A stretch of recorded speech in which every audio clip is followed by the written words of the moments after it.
Welcome back to another edition of Smart Driving Cars. Thank you for spending time with us.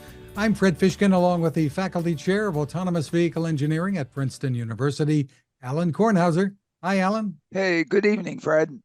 Good evening. And with us is Bryant Walker Smith, Affiliate Scholar at the Center for Internet and Society at Stanford Law School and Associate Professor in the School of Law and the School of Engineering at the University of South Carolina. Great to see you again, Bryant. Thanks. How do you both? Well, we have a lot to talk about. First up, Tesla and the autopilot safety recall. It's being done via an over-the-air update. Alan, this has gotten a lot of press, and you have plenty to say in the latest Smart Driving Cars newsletter. Well, yeah, I do have a few things to say. It just seems to me that as I read the report from NHTSA, I thought it was one of the best things that NHTSA has done lately, and they've been investigating all these crashes for 2 years or more. There are numbers of them, and it seemed like, from what I read, that Tesla was cooperating with them and mutually reached a decision to basically improve things going forward. And you know, 2 million vehicles are being recalled. I mean, can you imagine if this was General Motors? Oh my goodness, like the dealers would be, oh great, we're getting rich because we get to fix these cars and GM has to pay us. And my goodness, but what the over the air, they just over the aired it and did it, and who knows, 15 seconds, 15 nanoseconds, who knows what, everything's fixed. Well, my goodness, isn't the world wonderful? Well, everything that can be fixed with an over-the-air update is fixed. Yeah, because it seems to me, as I read what the agreement was on this, was that even though the fine print of whatever manuals and so on say pay attention, people haven't, and maybe Tesla was sort of respecting their customers to say, you aren't going to be misbehaving out here or being jerks or whatever. But of course, there are always a few jerks out there and a few misbehavings, and so instead of Tesla basically bearing down on them and going there and putting all sorts of constraints on them, they cut a deal with the government, and basically Tesla can now say they made us do it, and so now, if you don't heed to the warnings, something that I've been writing for some time, you don't heed to the warnings, then the car pulls over, brings out the seat to put you in the corner and put a dunce hat on you and say you can't have your toys for a month, and that's the agreement that Tesla and NHTSA has done. So now they can implement that, and the customers can't say, "Oh, you're not treating us fairly." They can say, "Hey, the government made us do it. Behave." Well, Bryant is having some difficulties with the internet connection that he has, so we're going to go with him audio only and this cool-looking avatar that he has right now. Bryant, what's your take on what's going on with Tesla? Thank you, Fred. I always appreciate having AV issues when talking about AVs. It's important for our humility. So I was so eager to interrupt Alan and so thwarted by my traveling internet. I think that this over-the-air update fixed the things that can be fixed at this point by an over-the-air update. And that's the different from saying that we had a recall that satisfactorily addressed everything that a combination of hardware and software would have addressed. So the ability to do an over the update is great. That doesn't necessarily mean that it is sufficient. And what struck me with this recall was a few things. So first, it's very focused on the human driver. No part of this involves upgrading the performance of the driver assistance system vis-a-vis the road.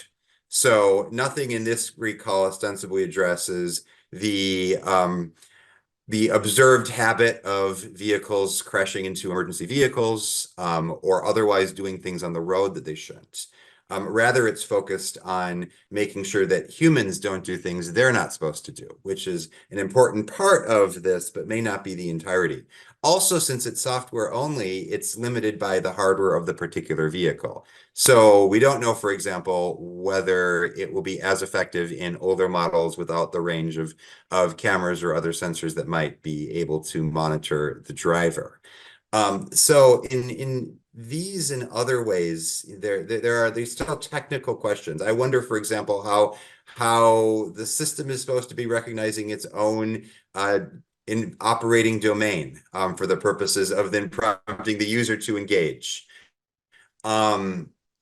I wonder about even what that operating domain is. The NHTSA notice was a bit vague insofar as it referred to, I believe, controlled access highways.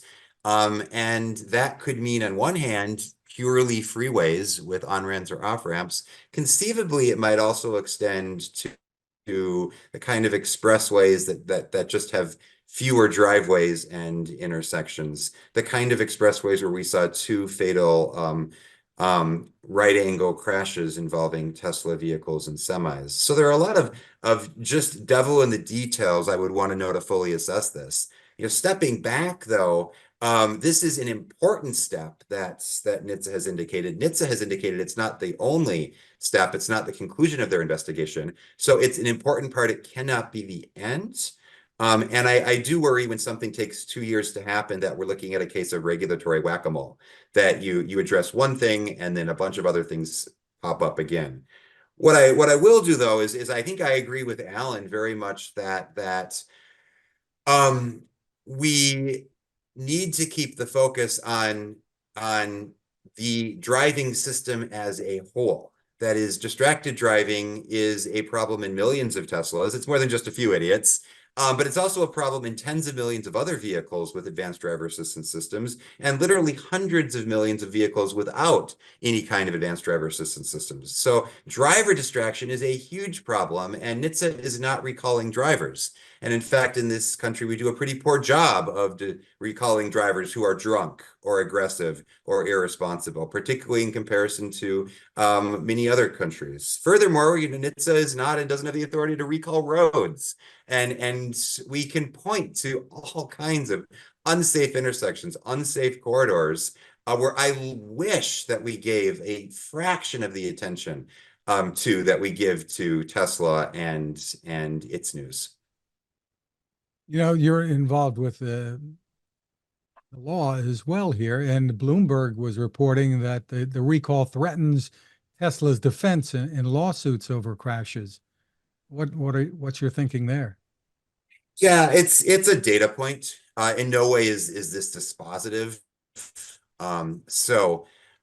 This establishes that there was a defect for regulatory purposes, in that there was a defect for the purposes of a lawsuit. And that defect, even if established, may or may not be relevant to the injury that actually happened in each lawsuit. So the plaintiffs in these cases are sitting in a better position today than they were a week ago. But this isn't game over by any means. And each of these lawsuits depends very much on the facts at issue in the crash, and even the law at issue in the particular state where it's being litigated. And this varies a lot with respect to how much, for example, the misuse of a driver might reduce their award, if any, or might reduce the amount that Tesla was liable to a third party. So a lot of this will really depend, again, on the devil that's in the details. Alan? Well, yeah, you can tell I'm not a lawyer, of course, and I really appreciate Brian's take on this because he is and he does understand the law, but to me, just as a grassroots individual, it seems to me that I guess I've always been claiming that the 90% of crashes are due to human misbehavior.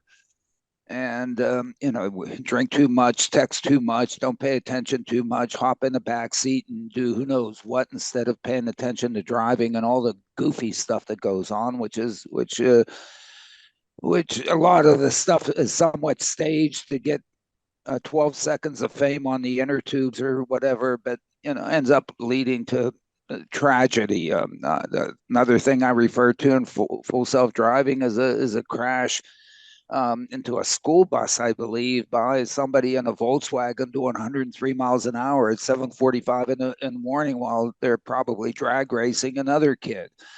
And and in some sense, the interesting thing about that one is that how they get the information. Well, of course, these cars now record all this stuff, and so in some sense, Volkswagen knows when the car is doing 103 miles an hour. And why isn't NHTSA asking Volkswagen to do a recall and all those things to say, yo, how are you letting this happen? I mean, why are you letting the car do 103 on some street? And they're not in Watkins Glen because you have GPS on there. Come on, guys. A little responsibility here on this thing. So, we can ask the questions about whether or not Tesla knows its operational design domains. But the whole rest of the industry with this technology is, I mean, they're just doing such a poor job. Now, of course, they don't want to run roughshod over their customers. Otherwise, they're going to lose their customers. Or what the customer is going to do is they're going to clip the wire. But then the insurance companies should be coming in here. You clip the wire, you don't have coverage. Now it's really on you. Okay. And then So go see what the heck happens. So, the problem here on the I roads, agree I with don't know. that, Alan. My personal view as to what's happened since COVID is everybody is out there totally irresponsible. The speeding, the whatever, the tailgating, the road rage. I mean, I don't know. Maybe I'm just becoming an old guy or something like that. What about it, Brian? What do you think? Yeah, so you and I both know that technology is not the only solution or the full solution, and yet it is a solution. It does have a part to play here, and I share your frustration that we have some tools that are available, whether it's intelligent speed control of the kind that the European Union has fully embraced, or alcohol ignition interlocks, or all kinds of technologies. In Canada, speed governors have been required on commercial trucks for years. We have these solutions and we're unwilling to implement them. And we being state and federal government, although Congress has now nudged us closer to at least intoxicated driver detection, and companies, that these technologies really could help reduce the incredible carnage that we have on our roads, and that happens every day, and that we ignore in favor of the shiny and the sexy. Um, it's very striking to me that in some ways, it feels like companies with more advanced technologies are punished for those because they're expected to do more. And I'm sympathetic in some way with it. On the other hand, that's the story of law, especially tort law. In the early days, you did not have to install an airbag. But if you did install an airbag and it did not work as it was supposed to, you as a company were liable for the injuries that occurred. And the same with many other safety features. There was, initial step to install them that actually in some ways expanded the potential scope of liability. But then eventually everybody caught up, federal government mandated them, and now you're liable if you don't install them. And so that's the same progression I expect we'll have with many of these either safety technologies or, let's say, at least safety relevant technologies, since in some cases we don't really understand the safety implications. And that eventually the expectations will be higher, but there'll be some growing pains in getting to them. Well, I think that's a little bit of what I was trying to allude to as to when I read this recall by NHTSA. It seemed to me, reading between the lines, that NHTSA and Tesla were really working together to try to solve the problem of consumer misbehavior of products. And and and and and of course, from a corporate perspective, you want to respect your customer. You don't want to treat them like children. You don't want to you don't want to withhold their toys. But to do it unilaterally, then your customer then complains. And I think it's a really nice thing that Tesla and NHTSA one said, okay, you get to misuse this certain number of times. You keep not paying attention. We're just going to take the toys away.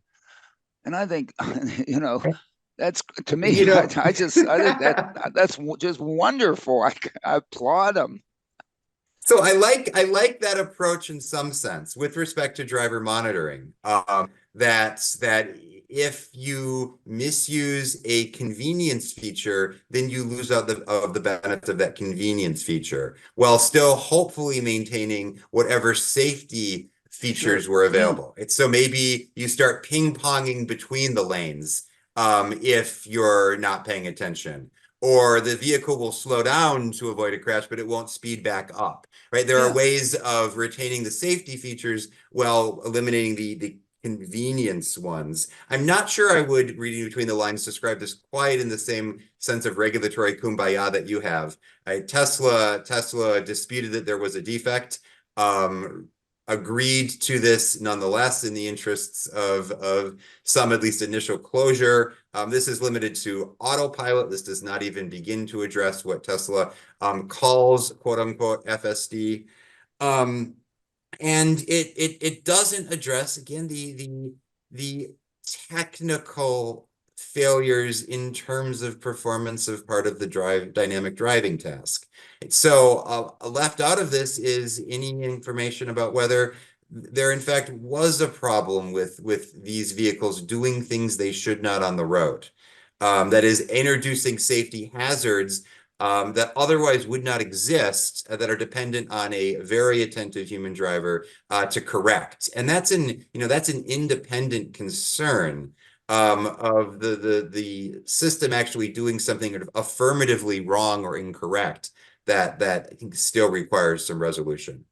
That doesn't even take us again to so-called FSD, where Tesla informs the users that they need to be more alert than a human driver otherwise would, which is quite a demanding standard for a so-called assistance feature.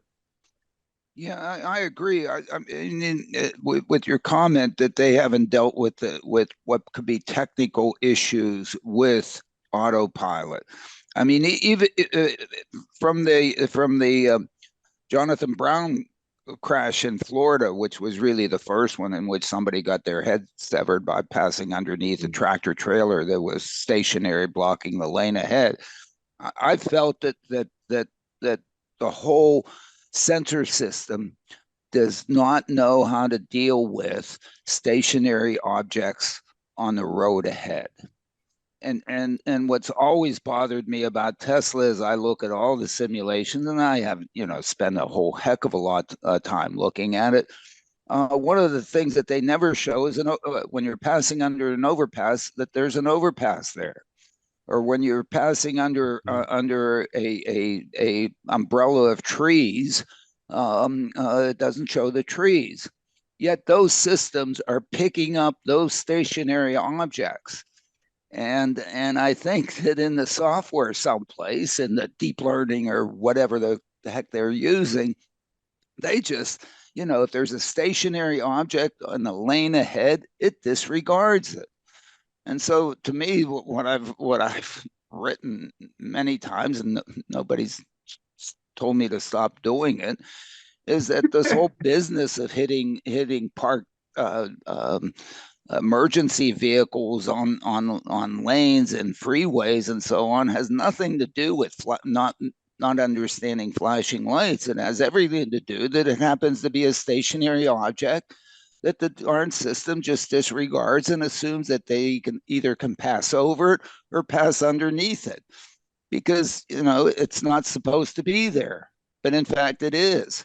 And we know that the situation that happens if you're following a car and in an autopilot, and car following is trivial to do in terms of all this stuff of of intelligent cruise control. But if that car all of a sudden changes lane and you now become the lead entity, so now you have to figure out, instead of following an object that's moving ahead, you're not following that thing anymore. You now become the leader.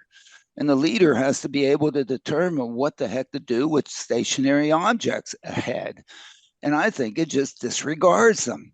And it runs into them until, right the last couple of seconds. And then the code like tries to go nuts. And it tells you to have your hands next to the steering wheel, where you should have your feet next to the brake if you're going to have any chance of bailing your butt out of there. But of course, none of these things say, hey, keep your feet somewhere near the brake, because that's a real way for you to intervene. Certainly not swerve, flip the car, and die. So anyway, yes, there's a lot of work that still needs to be done on the technical end of these systems to make them work better. And this doesn't address it, as you mentioned. But hey, look, if we remember the IIHS videos of automated emergency braking that's supposed to stop for an object while it's going 12 miles an hour, and we watch who knows what, the Chrysler system just running over the darn thing and not even touching the brake. The technology that's been implemented in some of these vehicles has a lot to be has a lot of improvement. Oh, absolutely. And this is the Faustian bargain of driver assistance systems in particular, that we really want to avoid false positives, right? We really want to avoid slamming on the brakes on a freeway to avoid hitting something that's not there. And as a result, that's the compromise. You potentially introduce a greater risk of false negatives on the assumption that the human will be there to correct. The human will be there to recognize something that the system does not. And this gets us back to the recall, but the human isn't. It disregards it so that it doesn't jam on the brake. And of course, that's the fundamental problem. You've got to get the probability of false positives to be essentially zero. Who knows how many 0.000001s you have to be in that probability. And so you do that by saying more false negatives plus human it. driver. Yeah. And throw it over to the driver who's there, hopped in the back seat doing who knows what. There's a lot of who knows what going on. Who knows what? Yeah, I don't know what. I mean, I won't. Next up in the latest newsletter, Alan, GM Cruise is laying off nearly a quarter of its workforce, about 900 employees. That comes after the dismissal of 9 key leaders. It all stems from that early October crash in which a pedestrian who was struck by a human-driven vehicle was dragged about 20 feet by a Cruise self-driving car in San Francisco, and subsequent allegations that Cruise was initially less than forthcoming about it. So yeah, well, I guess my view of this thing is it's all about not being forthcoming. It really has very little to do with dragging a woman or whatever, and so on and so forth, because all those things are all solvable, and whatever. Nobody ever imagined that something, as we're going down, that to pull a vehicle out of the lane ahead to make sure that the people in San Francisco don't get delayed an extra half a second in that lane, and to allow the traffic to go forth, that there might be, a human underneath the car to move it over. None of these systems that I know of have a camera underneath the car to check to see if there's a body under there before they move. Okay, now I would imagine every vehicle has one, because nobody ever imagined that situation was going to happen. I claim now, if somebody imagined it, then they should have been much more assertive in saying, yo, put a system in there, because that's almost trivial to do, to check. Or some other indirect way of measuring the obstruction to be cold about it.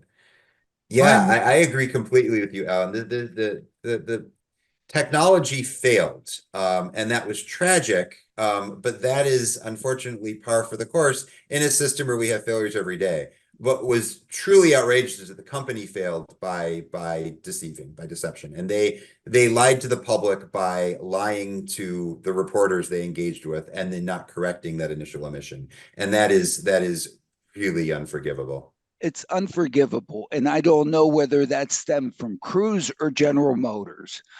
And I don't want to accuse General Motors because, of course, they've always been forthright about everything. Remember the key problem? If you had too many keys dangling, it would whatever turn off your car. Mhm. A $12 fix for how many years did they whatever, try to, who knows what.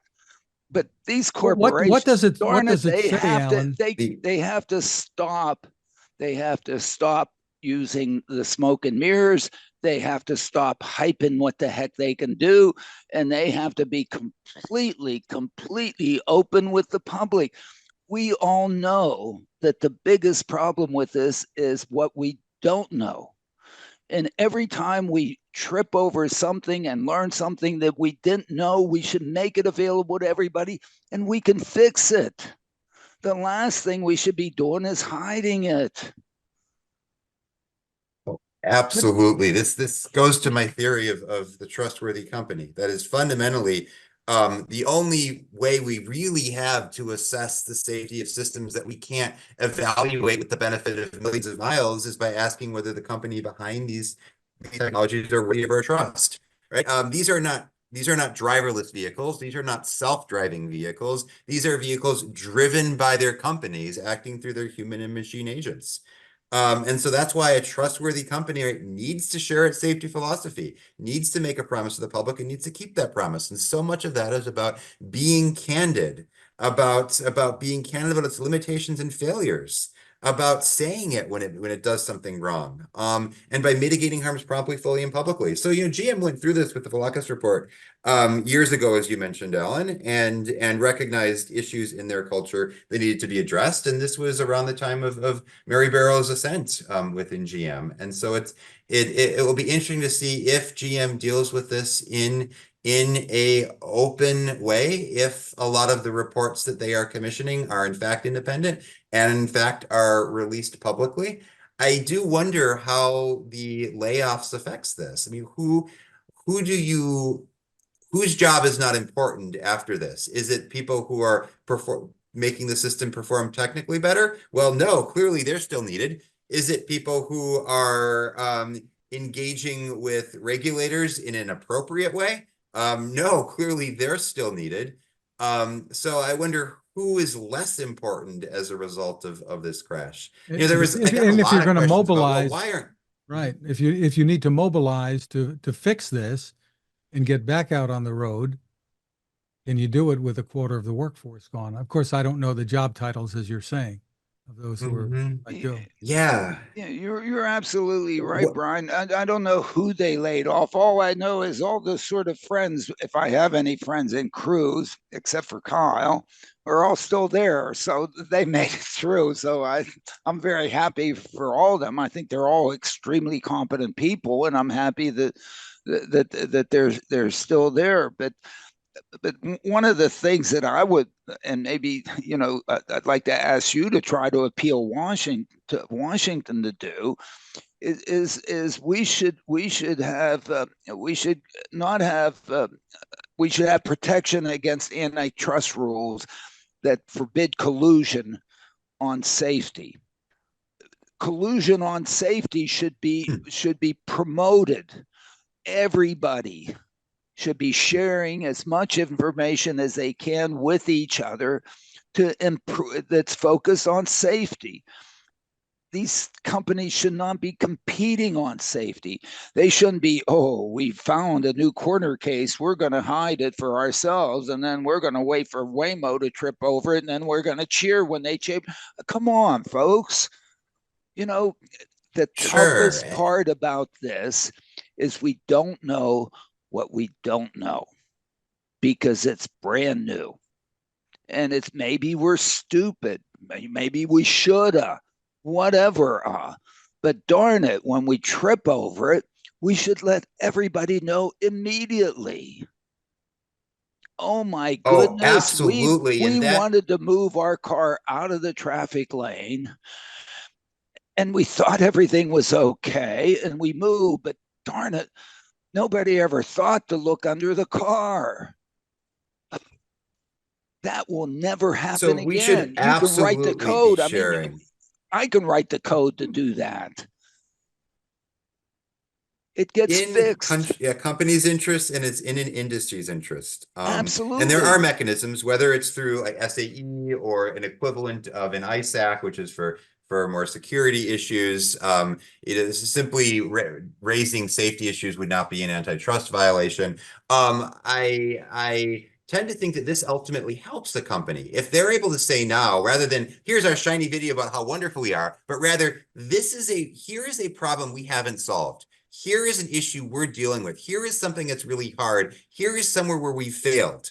Being honest about that now means that if they come back in a year and say, well, we fixed this, and here's how we've addressed this, here's how we've made progress on it, that earns them credibility. That makes their subsequent statements so much more trustworthy because they've brought us along for the ride. They've showed us that they could be open about their challenges, and so we can therefore put a little more faith in their honest assessment of their progress. It seems so Um, obvious, doesn't it? yeah, I mean, is it the yeah, venture community that says, "Oh my goodness, you've got to keep all your IP and especially this IP because otherwise, come on." Guess what? Everybody thinks that yeah, maybe Waymo now is really number one and they benefited from this. No, Waymo is getting hurt as almost as bad as Cruise. Why? Because now, yeah. I mean, everybody, well, do we really? No, no, no, no, no. Come on. It hurts Industry, everybody. yeah, industry generally, and some specific companies in particular, overhyped for so many years at such a high level that they've put public expectations out of whack with reality, and now everyone is suffering those consequences.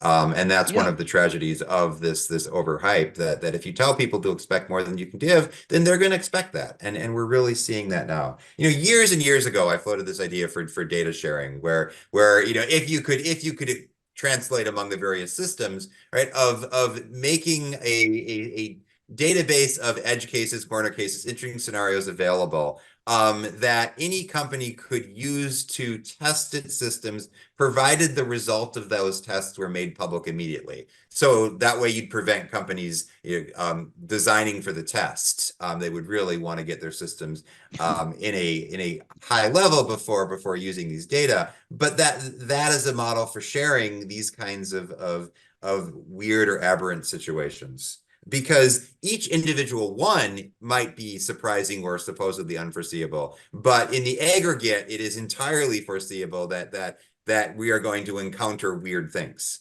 And that's the paradox of foreseeability. of course, Mother Nature. I mean, she's tough. She throws this curveball that's unbelievable every once in a while. Nobody expects it. Okay, and that's not a. That's just the way she behaves, and that's the way we need to recognize it. But once we see that curveball down it, when she throws it again, we're ready. And everybody should be ready. Shouldn't be just the one that found it. You got to share it. It's I, Yeah. it's a mindset, okay, and maybe I it's a mindset that's fueled by the investment community. And if it is, well, guess what? They're the ones that are really losing money on this. Okay. And I do want to be careful in the framing. That is, we can talk about things that are unforeseeable, but we can also talk about things that should have been foreseen.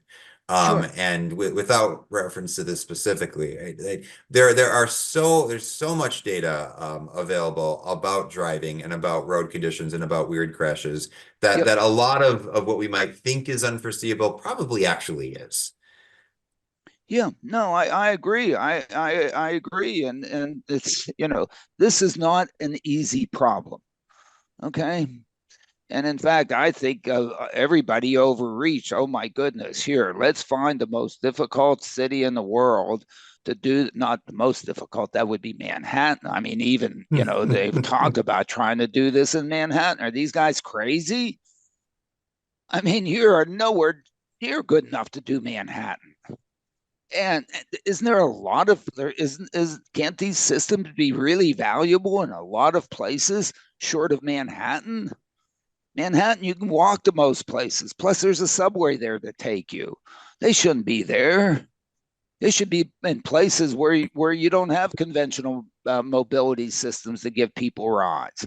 And you know, and they went there, and you know, and you know, hey, we can drive down the curviest road in the U.S. Well, great. You know what you could do? Just drive around it and be safer. Yeah, I got a lot of questions like, oh, are companies really disturbed that they're not going to expand as much, or why aren't companies expanding? And it's, well, because they lose money. They're losing money on each ride. And even if one could crack the questions of universal technical reliable performance, you still have to figure out, how do you outcompete a Uber driver, possibly making less than minimum wage, with their own fairly mediocre car. And how do you do that when you have the best cars and the best hardware and the best data center and the best staff of humans engaging with customers and law enforcement and others? Like, economically, that's really tricky. And so I agree there are a lot of challenges yet to crack. Well, even though I am more optimistic in the last couple of years than I have been for many years about the progress, at least technically, of many of these systems. Right. You know, the AV industry, and we talked about this last time out, Alan, they sent what they called an SOS to the DOT, Pete Buttigieg, and the DOT has sent a written response back to The Verge, and you're commenting on it in the latest newsletter. That response went, when developed and deployed with the appropriate safeguards and consideration of broader societal impacts, automated driving systems have the potential to lead to better outcomes across the transportation system. However, these outcomes are not intrinsic or inherent to the technology. The net impacts on safety, mobility, emissions, workforce, and otherwise will be the result of engineering deployment and policy choices. This is why the department's approach centers on its core policy priorities and the position that safety is fundamental to unlocking the technology's potential for broader positive impact. And you added some thoughts, Alan, in the newsletter. I added a lot of thoughts, and I guess I'm just going to let people read it. I read that, and I could not understand a word. I could not understand a word. You know, the technology's not important here. Maybe our lawyer can understand. And the only focus is on safety. And if safety is going to say you have to have a human overseeing it, then forget about the technology, because it has no opportunity of delivering any value. The whole business of this thing is that the technology might allow you to not provide mobility to folks that the department is unable to deliver mobility to them unless they're rich enough to go buy a car. You know, I mean, you look at where mass transit, where they've put their tools to provide mobility, they've certainly wanted to serve everybody, but the only people they can serve is when you have a bunch of people going from A to B at about the same time. But that's not the way we've ended up choosing to live in this country. We've ended up choosing to live in a bunch of different places. And if you don't have that kind of density, it's hopeless. They don't have enough money down there in Washington. And now here's a technology that basically has the flexibility that could go out and serve those folks. And now they want to say, well, no, and serve it affordably. Why affordably? Because in scale, the theory says that the cost should be close to zero. But you can't Alan, make an Uber driver close to zero unless you don't pay the poor person. And the person deserves to earn a living wage for what they're doing. So, I mean, I read that paragraph and I said, who wrote this? I hope it wasn't Robert Hampshire. I mean, Robert, I So, hope you Alan, didn't write it. I mean, what? Brian, come what I on. really appreciate is that you come back and you focus on the person, on the people. Like, who are we serving? Why are we trying to do anything? Whether it's technology, whether it's policy, it's to make people's lives better, and particularly to make people's lives better when they are most in need of it. And kudos on that. And I think that's actually consistent with what this paragraph says, that a technology on its own can be used for good or for evil, to be dramatic. Yeah. Or for good or for just, mediocre or bad. And the question is, how do we use those technologies? Do we, as you've pointed out, right, only deploy them on the most expensive vehicles for people who don't need it? Or do we deploy those technologies in deployments in areas where people lack mobility? And that's a policy choice. In the same way that policy choices about cars and roads and zoning shaped the kind of society we have today, where we don't have the density that otherwise might support more of these transit-oriented solutions. So the DOT statements that to read that automated driving systems have the potential to better outcomes across this transportation system, but these outcomes are not intrinsic or inherent to the technology, is saying we need to have conversations about how we use these technologies, how we deploy them, which is just what you're saying. Years ago, I wrote about this in a paper, that we can look at automated driving as a technology solution or a policy solution. As a technology solution, we say, well, gosh, right? There are all of these ways that if we cared, if we gave a damn, we could save people's lives today, or we could make people's mobility better, but we don't. And so since we're not willing to invest in safer roads or better driver training or better transit systems, our only hope is a technology that might improve those things. So we should rush that technology as fast as we can, because that ultimately will save lives. That's the technology-oriented solution. The policy-oriented solution is to say, well, this is a tool. Technologies are tools, other law is tools, economics are tools, and we need to deploy those tools to achieve the best possible outcomes in the long term. And now is an opportunity to change systems in a way that we could not for those that are already baked in, right? People are not going to accept paying more for their individual vehicles, or having higher insurance requirements, or having more fuel taxes, or being restricted in the vehicle they can own, right? Because there's such big political constituencies. But maybe this is a moment where we can impose greater safety expectations on automated systems, or we can have per mile charges in automated systems, or we can integrate better transit with automation in urban areas. And given that, maybe that justifies overburdening these new systems relative to their human counterparts, their conventional counterparts, because this is our one chance in time to get it right and to shift onto a new trajectory. And I'm very sympathetic to both of those arguments. They both have merits, and that's one of the reasons that makes this so hard. Yeah, it amazes me that the department hasn't seen this technology as a policy tool to do one of the things that I think the department is supposed to do is to provide mobility for people to go from A to B at time T to improve their lives, which is why we travel. And so if they look at their toolbox of doing this kind of stuff, what do they have? They have mass transit. Well, okay, mass transit, you got to be, I mean, you have to have density, you have to have whatever, and so on and so forth. And so for 3% of the trips in the nation, it works beautifully. We're not going to go replace New Jersey Transit Rail to go to Manhattan. Come on, it does a great job. Okay, nothing else is going to do that. But in the end, it's 3% of the trips. And the other toolbox that's out there is with respect to making roads so that if you can drive yourself, man, you're good. And we do all sorts of things. And the assessment is that's about 50% of the trips. The other 50%, people need a ride. And if mass transit was any good, they would be taking it.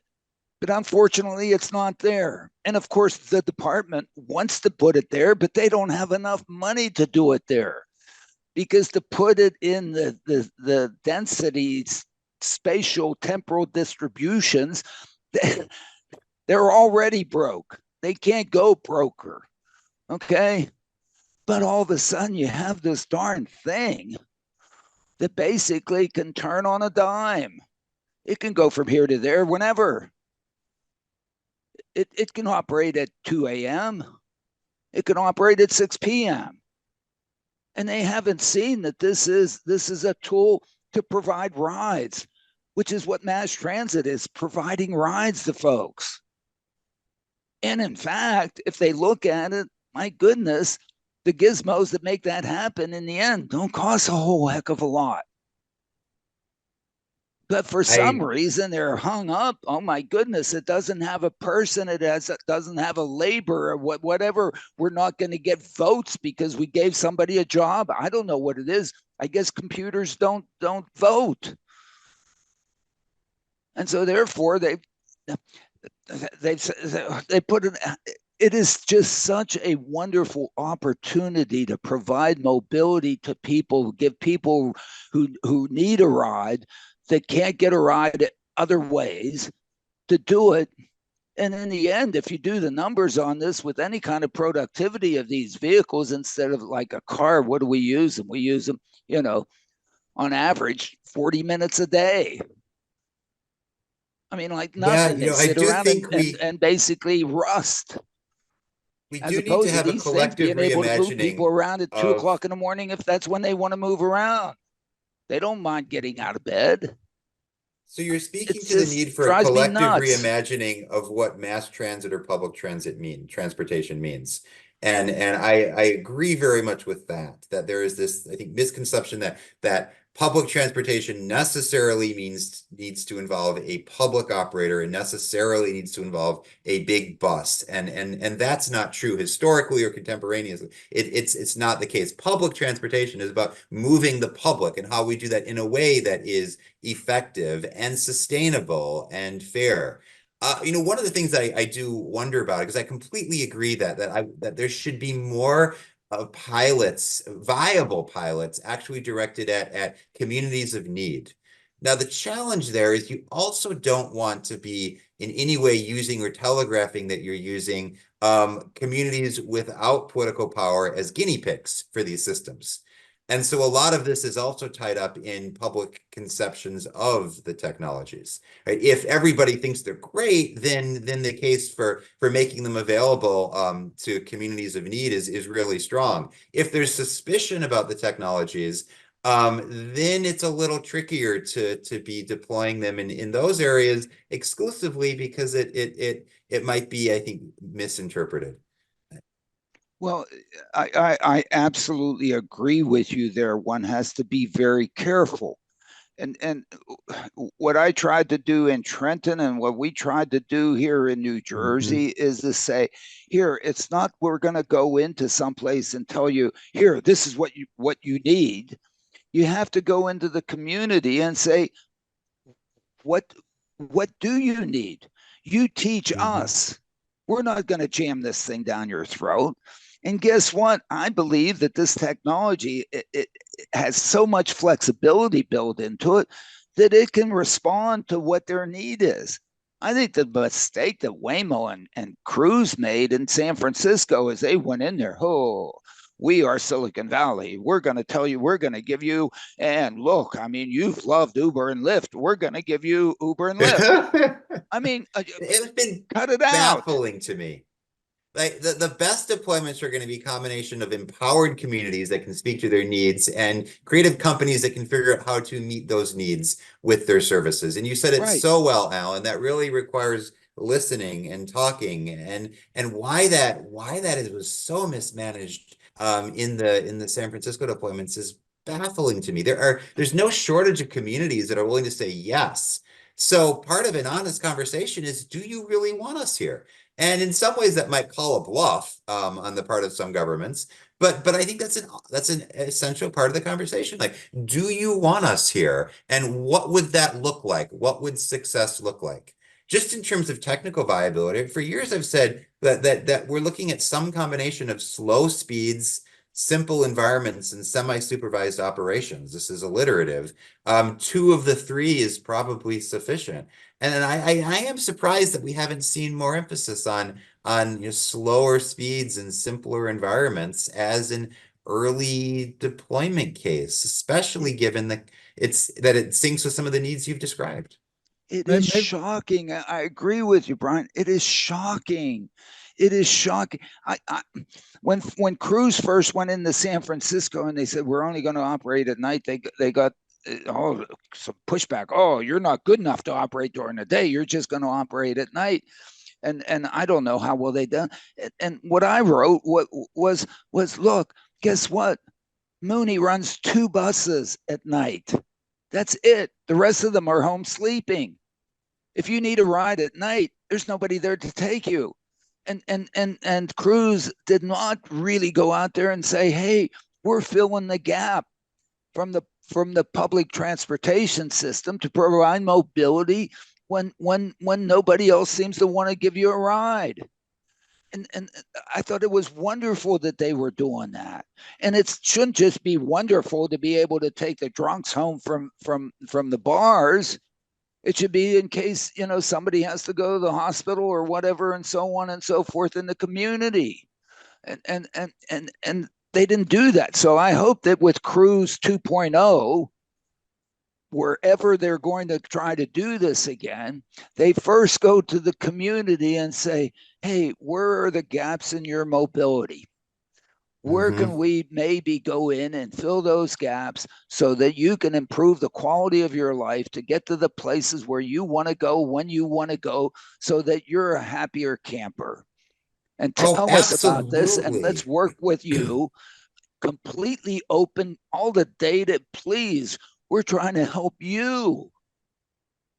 Yeah, when we see all these little demos for years of a shuttle going around a shopping mall that nobody wants or needs, always with a safety driver, I just roll my eyes because they disappear in a year and no one's the better. And in fact, people are probably more cynical. But if even you can start small and say, here's a hill where a bunch of people have to go up, right? Like, even that would be a demonstrable improvement for some people's lives. Yeah. Finding those little cases where you can have early successes and tell stories, complex, complicated stories, right? Here's what was hard, here's what worked, here's what didn't, but ultimately stories of here's a need that we tried to fill, would really be helpful in building from the bottom up. I know one of the problems we have here in Jersey is that we have a bunch of warehouses, including Amazon, that need workers there. New Jersey Transit is nowhere near serving those places. Why? Because they're at the exits of the New Jersey Turnpike. Those folks, even though those warehouses are automated like you can't believe, employ a couple of thousand people. Okay, people can't get to work unless they have a car. Well, how about providing some mobility to those at those times? My goodness, these vehicles that would otherwise be providing who knows what, all the great rides at during the peak hours at midnight when the shift changes, could be taking those people home. Hospital workers. Oh my goodness, guess who launders everything and cleans up and whatever and so on. Those folks really could use better mobility from where they happen to live in their affordable housing. Okay, but you give them affordable mobility that is good, you got not create affordable living. These are the places. Now maybe you make the good point that it's not what just cities, that it's investors will say, oh institutions. my goodness, these aren't the $100 a ride folks that we're going to make a ton of money on. Guess what? You can make a ton of money charging $5 a ride if you give enough rides. So, Alan, I hear you calling for not just governments and municipalities to state their needs, but also for institutions, whether it's large employers like hospitals or warehouses, large multinationals that complain about so-called worker shortages, that they should be partnering with companies and trying to find ways to use these technologies to make the lives of their employees easier. I can't imagine that Amazon would not contribute to a mobility system that brought the employees to and from at shift changes to the warehouses that they need the employees. I And mean, what as do you they know, do? Amazon owns They go to Zoops, so Trenton Soup Kitchen every Monday at 10:30 trying to recruit anybody they can to come work there. And the problem is nobody can get to the Robbinsville facility. And so, of course, they don't punch in on time, they get fired. You, I will say this is exactly what that DOT statement was talking about. That we said, well, look, the car is the solution. Car is a technology. That's a technology, problem solved. And if we apply this wisdom of the DOT statement, it's saying, no, no, no, no. That's not on its own a solution. It's how we implement. Are our cars affordable? Can people drive? People able to drive? Do we have a transportation system that accommodates them? And these are the policy level questions that you're asking and pushing that are so important to ensure that the deployment of automated driving has, I think, a happier ending, or at least we aspire to it, than we had for the 20th century of motor vehicles, in which we made very poor decisions. A Alan, car Alan, is I don't not know the if solution. Wait, wait. go A ahead. car is not the solution here because guess what? Mhm. Somebody who's making 15 or 20 bucks an hour, what are they going to do? They're going to buy jalopy. Okay. That jalopy is Exactly. going to have a broken tail light. They're going to get pulled That's over what by we the cops and be given a ticket. They aren't going to be able to pay it. There's not going to be a exactly. warrant out, whatever. So the next time they're And driving that's the car, they're going to get pulled over and be taken in again. And who the knows what the 20th heck century happens system then that we between police and created them. because we were God, so that is enamored such with the an ugly car. solution. Mm-hmm. Yeah, yeah, that's what DOT's saying. Those Like, we folks can't should just be rely given on rides. technology. Mm-hmm. Yeah. So we Do have you to know what the think about how we marginal integrate cost? technologies. Do you know what the marginal cost of a Waymo or a Cruise to give a blue collar worker a ride from home to a job to punch in for the midnight shift would be? The marginal cost is essentially zero Well, because the that's the big demand on the question mark. vehicle is sitting around just being begged. Let me help somebody. Are you kidding? The the question also involves, well, what is the cost of that system? And that's where the even a company like Waymo that has made tremendous technological progress hasn't, publicly discussed the economic progress, whether they, make or lose money on each ride. And at this point, when they have the hardware, the vehicles, the software, the data centers, the back end support of remote facilitators and people that interact with customers and law enforcement, suddenly that all starts adding up. And so how do you, as an economic matter, outcompete the Uber driver? Because if if the cost of an Uber is the right level, then we have a solution already for meeting those needs. But that is clearly too expensive. But it's too And we expensive haven't because you cracked got to that pay the economic case Uber yet. driver. The Yeah, but Uber right driver, now we have to pay the all those Uber other people for driver, Waymo. the Uber driver deserves money for driving as well as money for waiting around to drive you and empty Mhm. repositioning him or herself to get to you. Okay? So it's not just about your little ride, it's about all of that. Okay? And when you look at that, a chauffeur is expensive. If a And chauffeur that's the wasn't same expensive, we would challenge. all have chauffeurs. And that's the same challenge at this point in technological development applies to automated driving because there's all of this back end support and infrastructure, whether that's physical, digital, or human. And that is a real significant cost. But that And so one of scales. the economic challenges is figuring out how that can be reduced or managed. But that scales. You don't need a person in the command center for each vehicle out there. And in fact, Uber and Lyft have support centers behind the mobility that they provide. And then if you look at the technology that goes into this stuff, apparently Tesla's willing to sell us full self-driving, which means all the sensors and all the whatever and all the actuators and all the data sets and so on to do that for $12,000.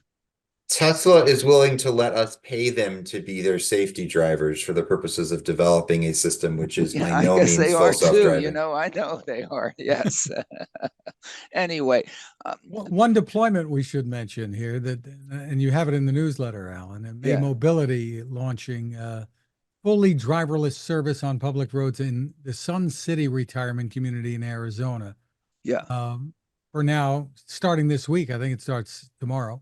It yeah. will be free on-demand service operating Monday through Friday, afternoons only. I guess in a retirement community, maybe that's where the What- demand is. That's fine. That's fine, and I applaud them for doing it.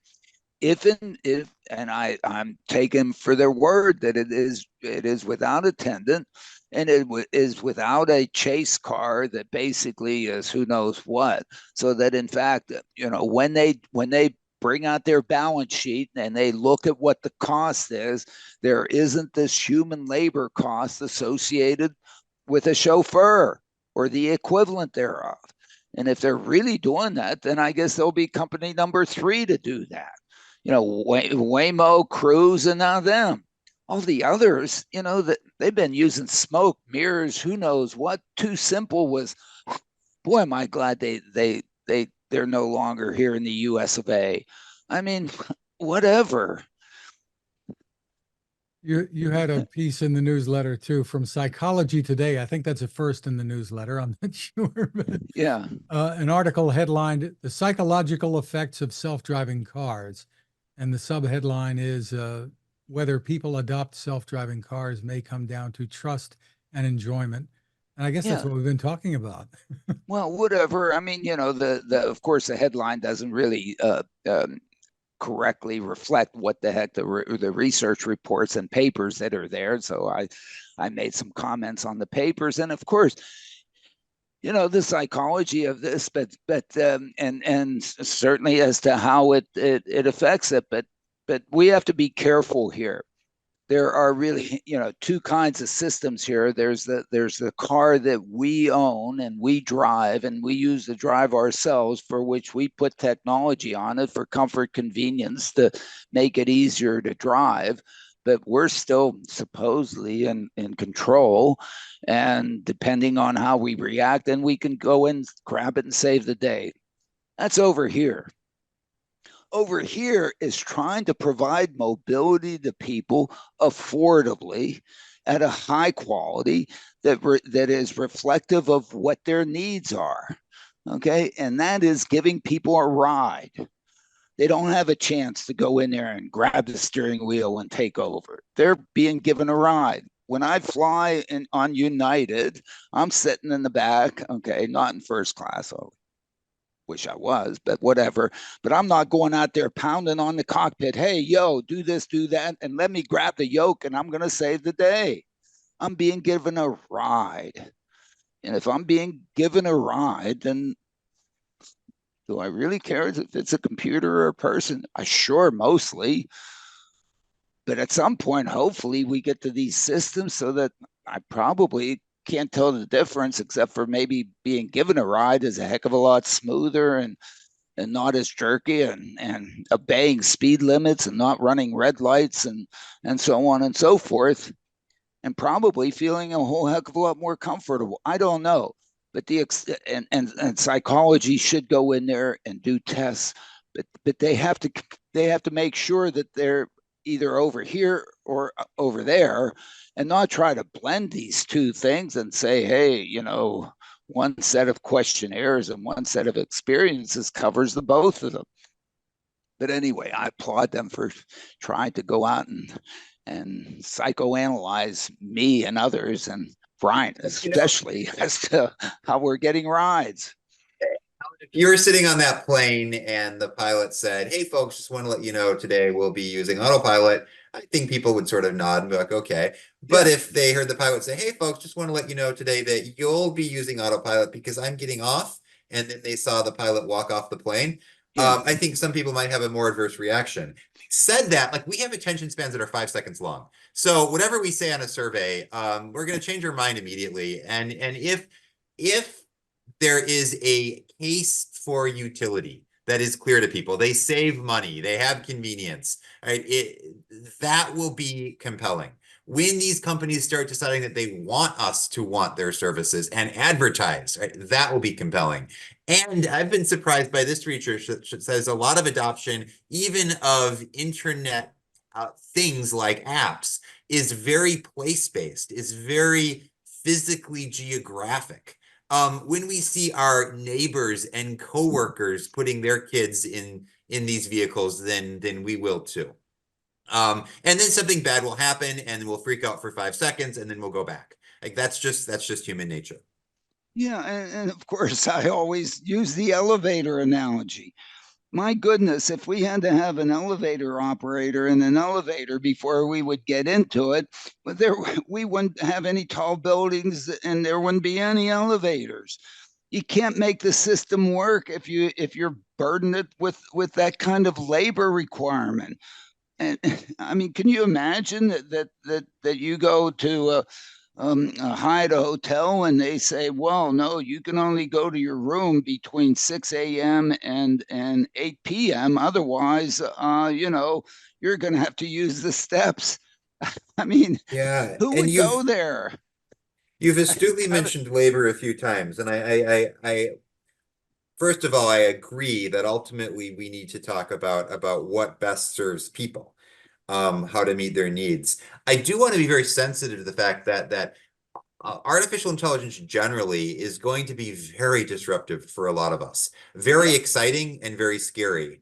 And given how tangible vehicles are and how much they are a part of our daily lives, I think we're going to put a lot of our hopes and fears about AI in this basket of automated driving. Yeah. And so figuring out how to get this right, and that includes figuring out how to provide the kinds of pressure releases and social safety nets that we're all going to need as our entire society is, and over some indeterminate time frame, right, transformed by artificial intelligence, is really important. Like, we should figure out how to get this right, because otherwise, we're looking at a lot of pain for a lot of people. So I don't want to dismiss or discount the importance of thinking about people on every side of this equation, as we look toward making our world better. Well, that timed out well, Brian, because the governor in New Jersey today announced plans for an AI center. Where? Of course, in Princeton. So, Alan, I guess you'll be this is probably the key application of AI, if there is any AI, because there is a substantial amount of intelligence that's needed to be able to accomplish the getting from A to B safely. And because what one encounters is not just a narrow set of obstacles. There are, of course, all these potential curveballs and all these potential weird situations.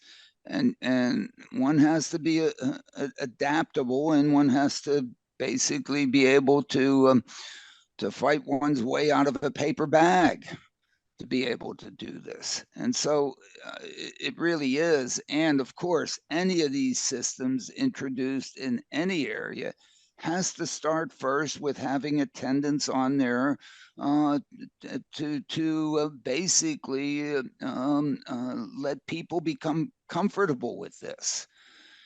And at some point they'll say, well, this person's just sitting around there on, riding around with me. What the heck is that person there for? Please, things are good.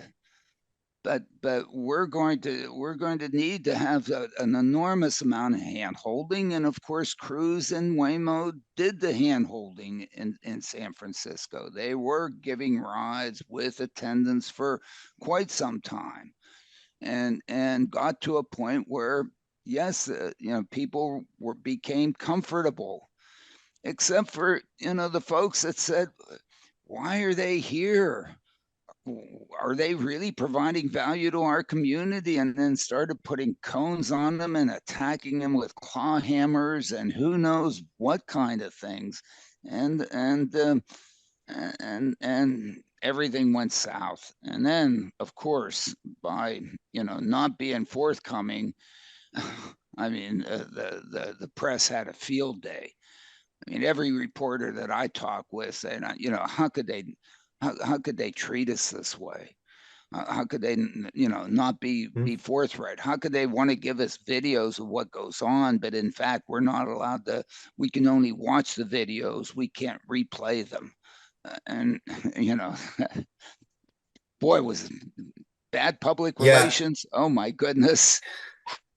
I don't Good know. reporters are good, and they recognize either that they were astute to have been skeptical, or that they need to renew their vigilance. And I think we've seen the result of that. Yeah. I've pointed to a number of audiences. I used to say, like, who's used generative AI? Who's used ChatGPT? And people say yes. And say, well, all right, well, who's seen it do something a little bit weird? And most people say, yeah, it hasn't quite answered a question completely right. And say, all right, if that were a vehicle, you'd be dead. The stakes are more immediate, less immediately correctable, but also more, again, concrete with automated driving in a way that makes us pay attention to those risks, even if we might discount the more subtle effects of other applications of artificial intelligence. So I'm very intrigued by how we respond to each of these applications, perhaps in different ways. Terrific. Well, I think our elevator has reached the ground floor here, Alan. Yeah. We want to remind everybody that your new book, co-authored by Michael Sena, The Real Case for Driverless Mobility, coming soon, just a couple of weeks from now. We're on target. Apparently, I don't know. I haven't seen one yet. Maybe I don't even believe it, but whatever. Yeah. It'll be interesting. We'll see what happens. Congratulations. Yeah. Well, Terrific. we're out there basically, pushing the fact that people need. It is amazing. 50% of the people need a ride. And most of those rides are provided by parents, by siblings, by aunts, uncles, by neighbors. But then a lot of people can't get those rides and they end up staying home. And in some sense, that means that they just haven't been able to take advantage of the opportunity, the improvement of quality of life if you can get to someplace. If you can get to the doctor, if you can get to your church or your synagogue or whatever, if you can get to a concert, if you can get to violin lessons so that you can get into Princeton, whatever. And Yeah, I mean, people need you're rides. analogizing mobility to running water, like, as something that essential and something that can be that transformative. If I had to, pump water or find someone to pump water every time I wanted a bath or a drink of water, my life would be very different. If I could not get where I wanted to go, my life would be very different. And so I applaud you Very for different. focusing on mobility. And if it's just a pain, or it can't do it, or it's too expensive for you, then you don't get a chance to benefit from going there. And that's the only reason we go anywhere. I tell my class, hey, I'm so honored you're here in my classroom. And guess what? The only reason you're here is because in your mind, the best place you wanted to be in the world at this particular point in time is with me in my classroom. Oh my goodness, I am so honored. because that's what we do when we go places. We go there, Oh, all the places we could go. That's the place we wanted to go to at that time, and we end up going. I love that, Otherwise, we would have Alan. gone somewhere else. Yeah, We're not gone. that's a Well said. Anyway, it's but that. well, yeah, what a compliment. And Yeah, I am very glad to have spent my last hour and a half with you all. Well, No, thank you, this is thank you, always Brian. fun. We But truly Brian, appreciate we it. do appreciate it. And you've made such a contribution to this technology, and especially because of your position in the legal framework of things, and I just appreciate that so much. So thank you for your contribution That here. The that is website is especially meaningful coming from you. Thank you, Alan. You have been visionary for years, Yeah. and you keep the person at the center of it, and that's so important. Anyway, thank you. the website for Bryant is, if I got this right, Bryant, newlypossible.org. Absolutely. Thanks, And Fred. you can find us at smartdrivingcar.com, also wherever you turn to for podcasts, Spotify, TuneIn, Apple, Google, Amazon, you name it. Smart speakers can play us too. You can find my tech reports at textination.com. I'm Fred Fishkin along with Alan Kornhauser. Thanks for listening or watching. Please continue to stay safe. Yes, and everybody, happy holiday to everybody, and New Year's is coming, and don't misbehave, okay? And cool it when you're out there on the roadway.